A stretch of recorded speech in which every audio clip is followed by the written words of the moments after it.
The WPT is holding a gigantic $5 million free roll at the Wynn on December 13th to ring the WPT Championship, and the seats are free. I've been given these golden passports to actually draw these free seats. Each free seat is worth at least $2,500. All you have to do to get into my pool of players where I'm drawing, I've already drawn like 7 or 8 of these free seats, is head over to ClubWPTGOLD.com and use the code BART.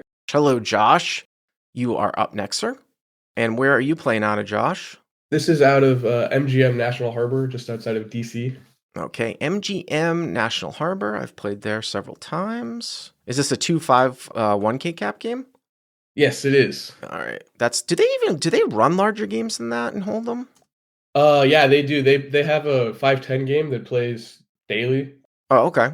All right. So 2-5. How deep are you? What's the effective stocks here? We're playing about 3,000 effective, and this game we've been playing with a straddle all day. So we're actually playing 2-5-10. Every so often we'll play with a blind raise of 20 as well. So the game was getting pretty big, and the players at the table were used to that. So this is under the gun straddle? Yes, yes. All right. We were not doing a double straddle this orbit, but we're playing 7-handed. And I'm in the straddle. I have ace of clubs, 5 of clubs.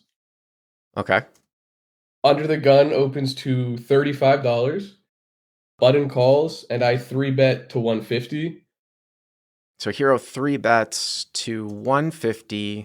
So under the gun to 35, button calls, and hero in the straddle 3 bets, ace of clubs, 5 of clubs to 150. Both these guys are like 3K deep too?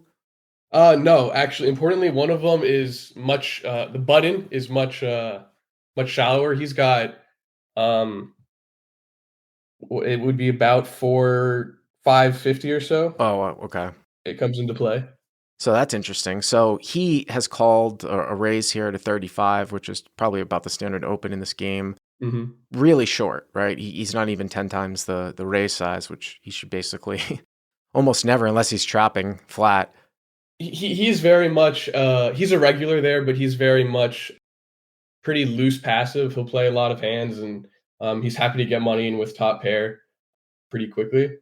My only thing here is, I mean, obviously you've got like the primary like bluffing sort of hand here, like the bluffing like ace 5 suited. It is interesting that it comes into play that this guy's got 550.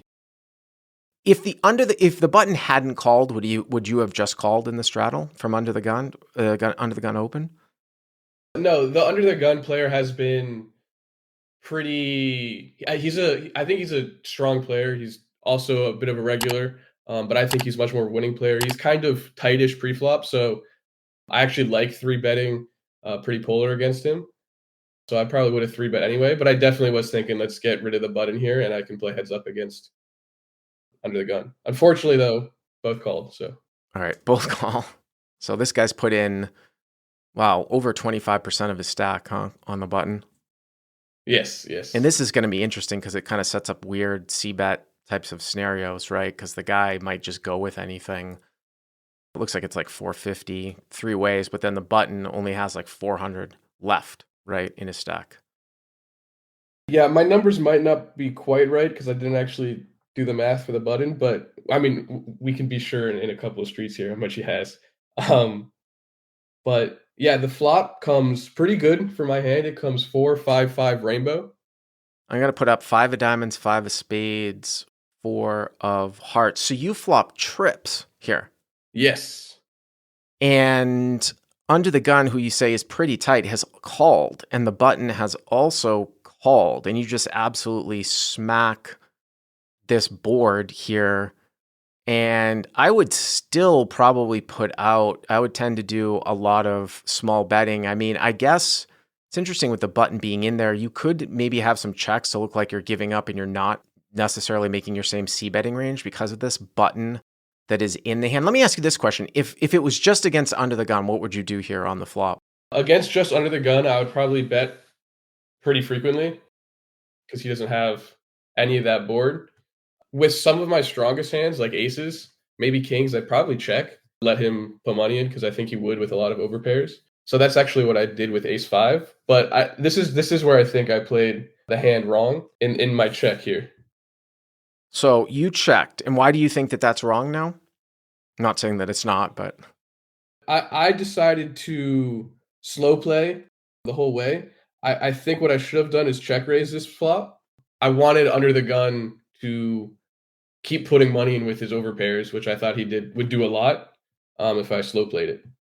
well, the only thing I would say about that though too is, well, I mean, I guess if he's got smaller overpairs, he probably wants to bet for protection. You're still going to get called if you bet anyways. It's just the frequency, I would say, of so if you have aces or ace five, let's say you have aces or kings and you want to sometimes check here heads up against under the gun, there's going to be a bluffing range from under the gun here, heads up, but it just changes the whole nature of it because the button's in the hand. So you lose that portion of why you're checking sometimes here in this specific spot because the under the gun is going to be bluffing less because the button's behind him. That's the only thing I'm going to say about that. So, all right, so you check. Yes. Under the gun does go ahead and bet. He bets 150. All right, so I would say, consistent with what I just said, that probably is going to lean itself to being some sort of hand, not air here, because the button's in the hand. Under the gun bets 150, okay. Button does call. Button calls, okay. So he's got like, who knows, like, I don't know, 250 or 300 or something like that left, okay. It's actually much shorter. He's got 130 behind. So my number was wrong in the beginning. But he might have started, so he started with maybe like, what, 430? yeah, it would be 430. 430. So the button bets, it's a button calls 430. And, well, he's called the huge portions of his stack off. So under the gun 150, button calls. Well, I mean, again, I would probably still mostly bet for the reasons that I talked about here. It's interesting though, because how do you because the button is so short, right? And he's called here, how do you have a bluff ever? Because it sounds to me like you were saying like, oh, I think I should have checked raise here and I made a mistake. But the only thing about that though is that I don't know if you ever have a bluff here. Like if the under the gun is like betting like I'm just trying to think of the hands that he doesn't 4-bet pre. Maybe Jackson below. I don't know. Maybe sometimes partials of queens. If you check raise here, that's so strong from you that I feel like the under the gun might fold out a lot. And that's all because the button's short behind him. You know what I mean? Yeah, exactly. I was thinking about check raising, but I really wanted to get it in with the under the gun player there, and I thought that my check raise gets rid of the player with like stacks to play for Right. and leaves the button who has basically nothing. So I did end up just calling. So hero calls. I mean, the only thing about that I'll say here is, and sometimes people tend to disagree with me with like multiway, like under the gun bets 150, button calls, you decide to call so it's like 750 and then it's 150 for you to call. So if you had like a hand like ace king, something like that, ace queen, I suppose with what's going on here, I suppose you might overcall there, thinking that some of your outs are good. I mean, again, in theory, you're supposed to be defending much, much tighter. But maybe the pot, I'm just trying to think about maybe what does your hand look like to the under the gun? Like, could you still have some ace high types of holdings here that you check overcall with ace king, ace queen with a backdoor or something like that? But usually you're not going to make that overcall when you don't necessarily have anything. But the bet is small and he is getting you are getting some pot odds. So it's 750 now. Oh, excuse me, it's 900, right? To the turn. 900 to the turn. Okay. Yeah. Mhm. And I also think that importantly, I mean, I've been playing this table for like 10 hours so far that day, and I felt that I built a pretty aggressive image, a lot of three betting. I think probably just about as much three betting as I'm supposed to do, but I think more than the average live player does. And so I do think under the gun would make my range a little bit wider in that spot than perhaps he would if I was a bit tighter throughout the day.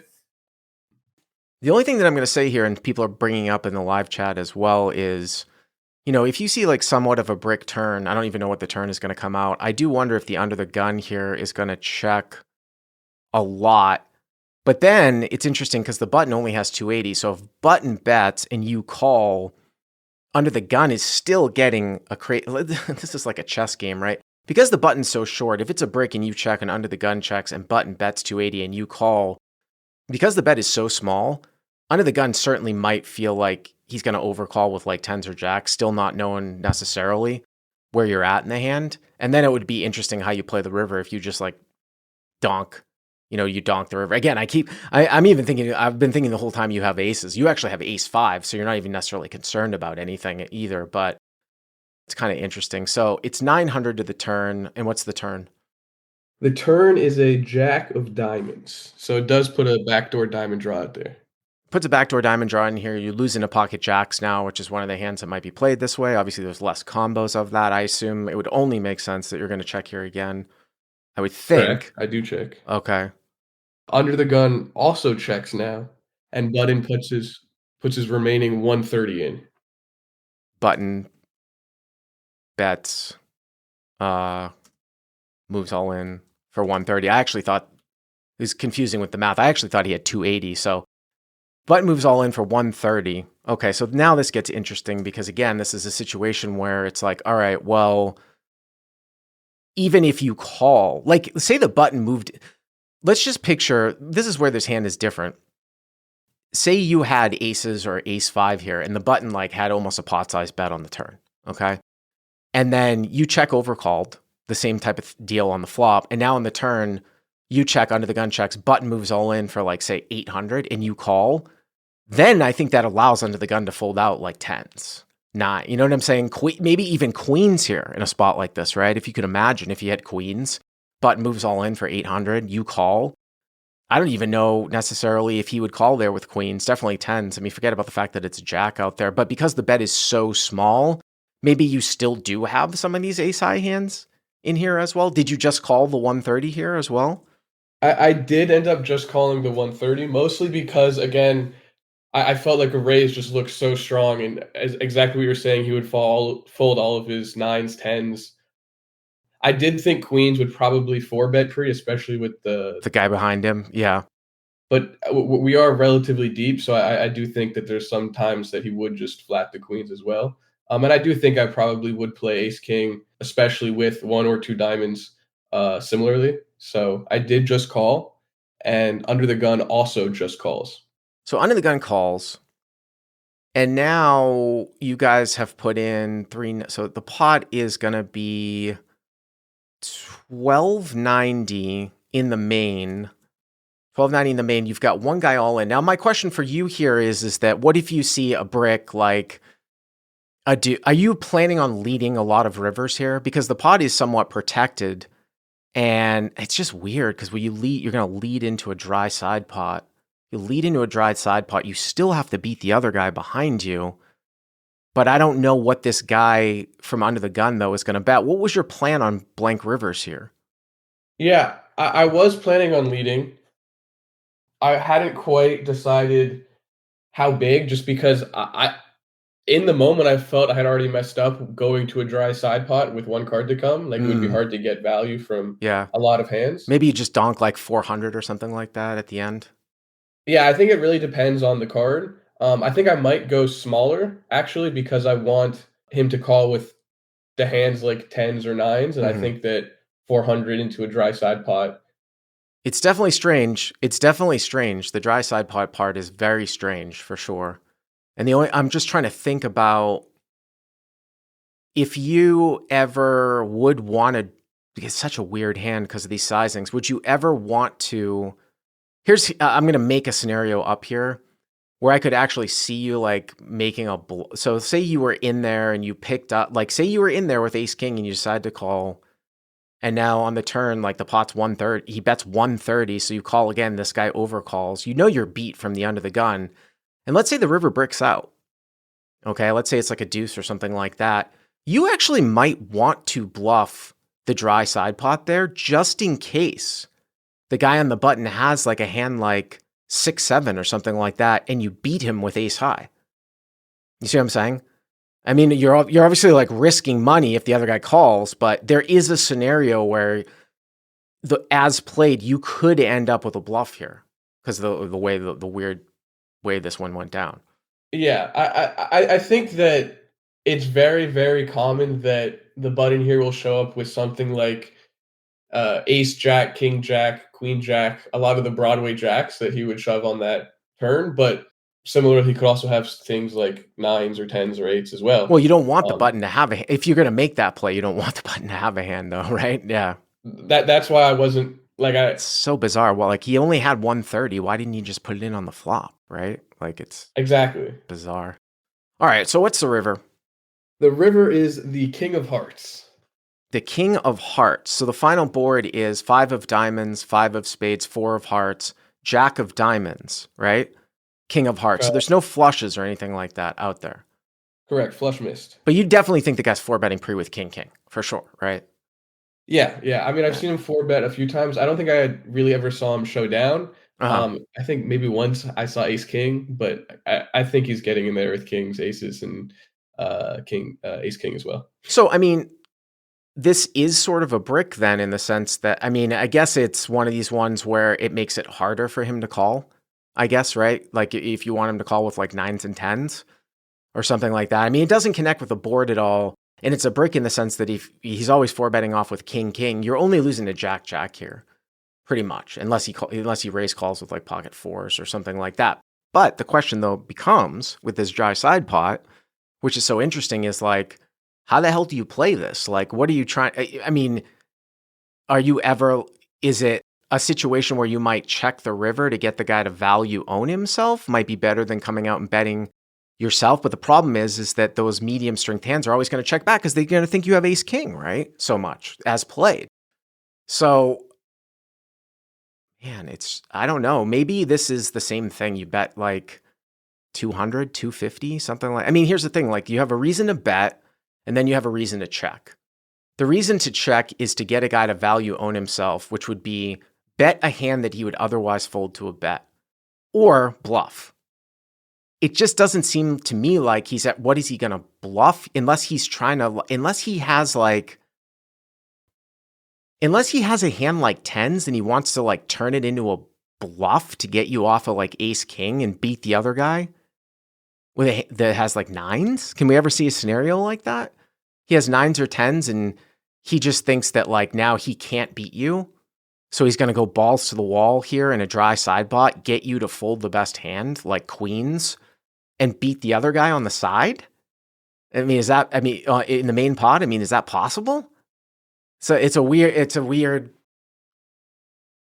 The whole thing was weird, and to be honest, in the moment, I felt like the king was a really bad card for me, exactly for the reason that you described. I do think it's a brick. I don't think that Under the Gun is played has very many ace kings or king queens or anything.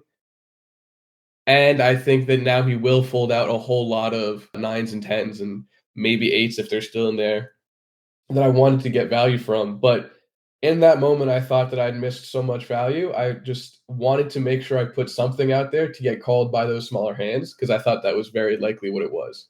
So what did you do? I bet 125 into the dry side pot. Wow, 125. I mean, your hand sort of looks like a lot like ace kingish types of things, or like a queen queen or something like that that's played, or ace ace, I guess, is played strangely. I mean, you're definitely like a little bit under repped here with you having ace 5. The only thing that I'm going to say here, which is kind of interesting, if possibly this is coming, I just talked about how it's such a weird, I'm trying to figure out what's the best play. Is it to bet, right? Or to check at the end? And maybe if he's got like 9s or 10s, he thinks he's going to bluff you off the best hand and beat the guy in the button.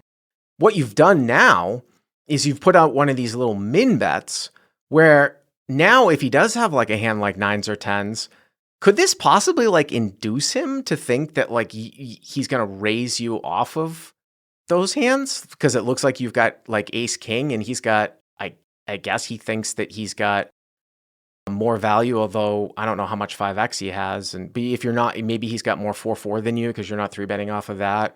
I mean, you still probably 3-bet jack.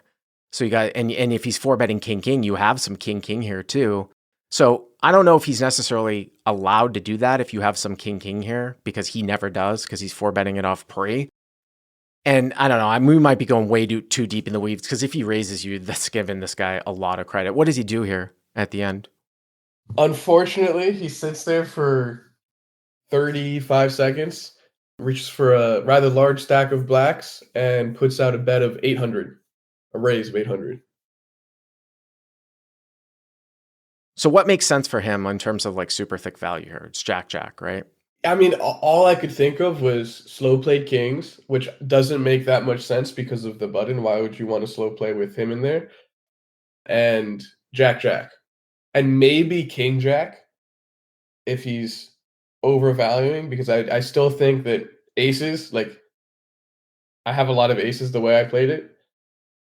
Well, what about ace king? Well, I was actually thinking about ace king here. Of course, king jack is better than ace king because it beats your ace king, right? Correct, yeah. If he has king jack. So you bet 120. I thought you were going to say he jams, which would be pretty polar, but now you're in a situation here where this is almost like a value raise. Whenever I get into these situations, I think to myself, is it possible he could be raising here something that, I mean, if I had king jack here, although, you know, the problem with having king jack here though, Josh, is like, I go back to my flop, sort of the whole thing on the flop. Like, is he really betting 150 into a guy that's almost all in with king jack on 554 here?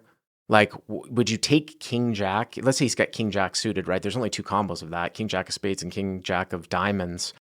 And actually, no, king jack of spades, the king jack of spades and king jack of the diamond, heart, spades, and clubs. King jack of spades and king jack of clubs. So that, and king jack of clubs doesn't even a backdoor. Is he really going to bet that on the flop here into a guy that's almost like really short on the button? It seems really, really unlikely. That's why I was kind of thinking maybe it could it be like ace king? But then again, like he's not, but then he would have to not 4-bet ace king pre and then bet the flop with ace king. So when you go back to sort of the beginning of the hand in this weird dynamic with this shorty in it, it seems like those hands are unlikely. So he bets 125 and you get raised to 800. So the pot now, I mean, is like 2,200, and it's like, what, 800 for you to call. I'm talking about like everything. But then you've got this side pot over here too. But I mean, you're going to beat the guy on the button, right? Unless you flop like pocket fours. So, I mean, you can almost throw that out. I mean, there's a sliver of that. So you're getting like 2.5 to 1. Wow, that's really fucking bizarre. Because it's just like, yeah, you might have induced this raise because of the min bet, but he's not really, he's risking like 800 and he still has to beat the other guy. And all these hands that he might think are the best that you actually beat, where he's value owning himself, I don't know how credibly he gets to the river like this because of that flop bet into the shorty on the button. So, I mean, sometimes when it doesn't make sense, I kind of flick in the call, but man, this seems like Jack here quite a bit. I'm glad you didn't get jammed on, put it that way, because that would be that would lean me towards a fold like a lot more. You know what I mean? Yeah, yeah. It's confusing. It's really, really confusing. And I go back to the whole thing of like, well, because he's not jamming. One other quick thing on this too, because he's not jamming, because I said he doesn't get to jam because you might have the king if he's always 4-betting with that pre.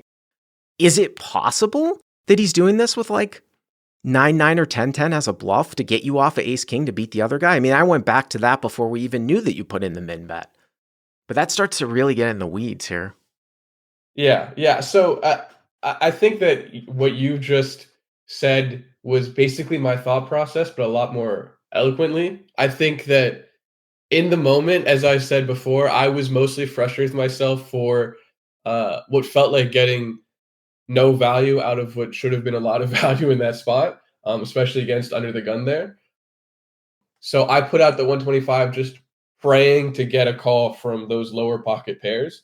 I didn't even think about trying to induce, as I think that if I had sort of had a more level head, I would have thought about, or thought about going really big against maybe the same set of hands and trying to get a hero call. Now, one other quick thing, a lot of people in the chat are saying, oh, he wouldn't play Jack this way on the turn. Button moved in for 130, you called. I guess the chat thinks that this guy would like, I guess, put in a check raise. Although from his perspective, it looks strange as well. I don't know if I would necessarily raise there.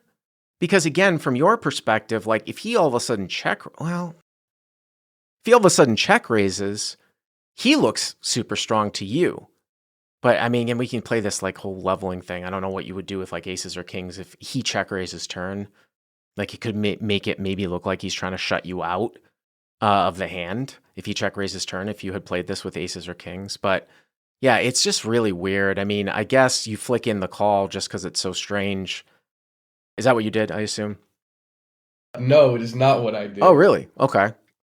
My biggest issue with this is that this guy is a capable player, but I've been playing with him for many hours now, and he has shown one bluff or even gotten caught bluffing once. I really did not think of him as somebody that does not put money with value, and honestly, I think that if he shoved, it would have been gross, but I would have been more inclined to side call, because I feel like that was more polar. This raise felt like so much value, and I sat there for probably 4 minutes. By the way, there's one other hand here too. Again, there's one 5-6 suited the chat keeps hanging up on that you beat. 5-6 of, what would that be? 5-6 of 5-6 of hearts. I don't know if he opens that and calls your raise with the guy behind him. It's a tough spot, and it's probably a losing call to actually call there in the middle with a shorty behind you, I think, with 5-6 suited. But that's a hand you beat. Yeah. I mean, so the main thing that got me stuck was the side pot factor. So I thought, is there a chance that he is taking something that's beating the button, which really, really looked like it had just a jack, which also made me feel like there was just one combo of jack left that he would be taking for value. And he's trying to get me off of a better hand, but he knows he can beat the button. But and you did talk about that possibility, but really, what hands does he have that are beating my range and are ahead of a jack? No, like, yeah, but why are you hung up on the fact that the button has a jack? I mean, yeah, the jack appeared, but the button called the flop. Yeah. I mean, it was 5-5-4. So you folded then? I did. I sat there for 4 minutes and complained a lot, apologized to the table for the tank, and then I folded face up. Jeez, I don't know if I would fold face up. All right, give us the reveals. Give us the pain. Under the gun looks at me and says, "Wow, great fold." Turns over jack. Okay. And button is upset and turns over ace jack. Button has ace jack? Yes. Wow, that is and by the way, too, just going back to like you were sort of like you were caught up on the fact that you thought the button had a jack. Wouldn't that mean that it was less likely that the under the gun had jack? Again, I don't. That's what made it so hard to fold. I think it was the wrong play all the way, and I think I got myself in trouble with that min bet on the river. I just really did not think that he was bluffing into a dry side pot with, and that's what got me to fold ultimately, is just the fact that I didn't want to call off into that dry side pot because I don't think he was bluffing there into a dry side pot. Well, I mean, I've been in these spots before with these weird side pots. It's almost a very unique thing to live poker because again, you're never going to see this online or anywhere else where somebody knows what they're doing, where the button's going to call starting with a 430 stack, half of their stack, right? And then just call the flop. It's so strange, right? And leave 130, but it's an interesting one for like a mental exercise. I appreciate the call. Thank you very much. Josh.